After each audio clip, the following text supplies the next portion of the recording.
what enlightenment is, and many of them are right, right? And many of them are right. And if in fact enlightenment is something, maybe it's the understanding that nobody has the exclusive on right. Right. You know? Nobody has the exclusive on that. And to be able to put a cabinet around you of people who don't necessarily agree with you and be willing to look at the best possible outcome, even if I don't agree with it, it still results in the best possible outcome. That takes a big man or woman. That takes a big person.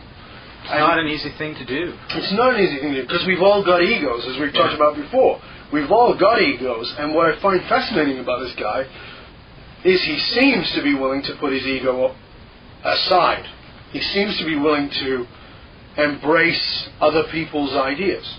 Now, I know there are people out there who are very anti-Obama. It's not like he's got everybody's vote. No. But I loved what he said in his acceptance speech. There are those of you who voted for me, and I thank you. And for those of you who fought side by side to make sure that this happened, that we got to this presidency, to this place, and I thank you. And he said, and for those of you who did not vote to me, I will be your president too. Mm-hmm. Right? Yeah. Wow. Powerful words. Powerful. It was an incredible speech. And to me, it's that same message of equality, that dream. Mm-hmm. It's, I have a dream. Yeah. So for me, it's this wonderful fulfillment of that. And the coming together that I find fascinating. In my industry, that I've been speaking for 24 years. Yeah. And I've been kind of a lone cowboy in a lot of ways, in that I did a lot of stuff myself. As you know, I teach most of my programs alone. Yeah. And I did everything myself for years and years and years. And that back in, let me think, back in 1980, in the end of 1988, so more than 20 years ago, and when I met with Tony Robbins, I think I told you this in one of the previous podcasts, I had a conversation with Tony and told him I was pissed off that he was more successful than I was. Tony was great about it, don't get me wrong, I mean, he was fabulous about it, and I really respect Tony. And Tony said to me he was on your team, and I didn't know what that meant. I said, what do you mean? He said, well, do you think I handed out the tickets? Do you think I set the chair? Do you think I set the... and of course the answer was no. And he said, I have a team. And it's that willingness to have a team who are working towards a common outcome, mm-hmm. even if you don't agree. And it's that willingness to be bigger than your opinion, but as big as the vision. Right. Right? So you've met Valley, who is my director of e-commerce, Chief Solutions Officer. Chief Solutions Officer. Which means he basically fixes people's messes, mostly mine, technical ones.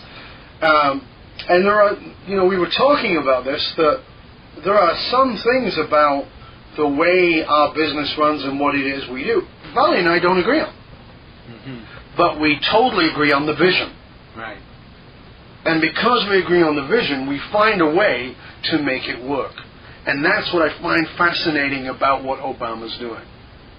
He's saying to people, you have got this strength, come on board. You may not agree with me, but I recognize your strength. Mm-hmm. I don't have to agree with you, but I can honor and respect. And I think that that's profound, and I think it's a profound lesson for all of us. Yeah, I totally agree. Because I've been in situations where leaders, in particular I'm thinking of a couple of businesses that I'm aware of, where the leaders, the presidents, surround themselves with yes people who are dumber than they are. So they end up looking great in the meetings, mm-hmm. and the company goes downhill really fast. Well, as you heard me say before, when you get to the place, and I know I got there back in the late 90s, where you realize you're the smartest person you know, that means you're pretty dumb. Right? I was the smartest person I knew, and it was a really great sign that I was behaving in a dumb way. Mm-hmm. That I needed to surround my people who knew more than I did in any given area. I have my specialty, but I don't know all the technical do-how, and I can study it and have, but it's better to put some, it's one of the things of, as psychology has developed, particularly business psychology, we used to have this whole thing around, you got to work on your weaknesses, blah, blah, blah. I remember that. And really what we need to do is work on our strengths, build upon our strengths, and in a business, for example, find the people who have strengths where our weaknesses are. Otherwise, we end up surrounding ourselves with people just like us. And the biggest mistake a business person will ever make is hiring someone like them. Yeah. You don't want to hire people like you just magnify your problems. But you all pat each other on the back and say it's not your fault. That's right. Right? Whereas hiring somebody who has that strength where your weakness is, I don't know anything about the technology behind a podcast, for instance, right? Right. That's your strength. Yeah. Scott Patton is the leading expert on podcasts. You want to do podcasts, this is the guy to talk to. He knows how to put it together. They fly him around the world so they can teach people how to do podcasts and become successful and become great using podcasts as a leverage point, right? Scott Patton is the leading guy. I'm going to take that little quote out and put it on my website. You can do that. I have no problem with it. But that's what Scott Patton is. Right. Now, I can learn to do it, and I will as a matter of my overall knowledge. It's like osmosis. Exactly.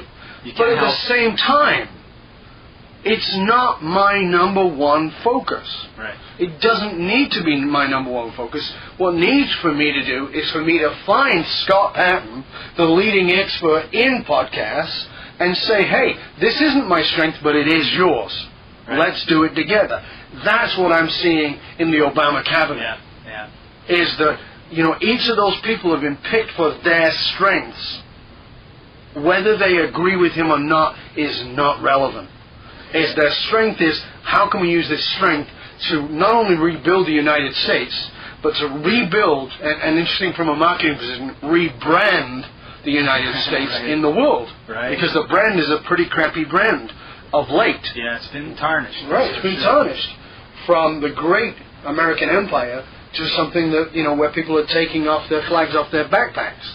That's not a good sign. Mm-hmm. And when somebody can step up and say, let's rebrand this and we want to put ourselves on the line and find the people who have the strength, that's it for me. Yeah.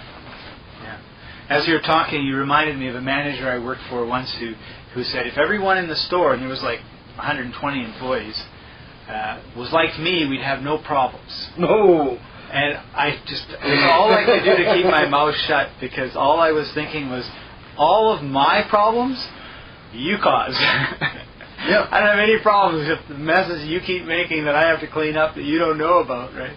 But that's what I said. If you hire people like you only magnify your problems. That's right. But from an ego position, if you're running out of ego, then everybody else is wrong. It's the blame game. Yeah.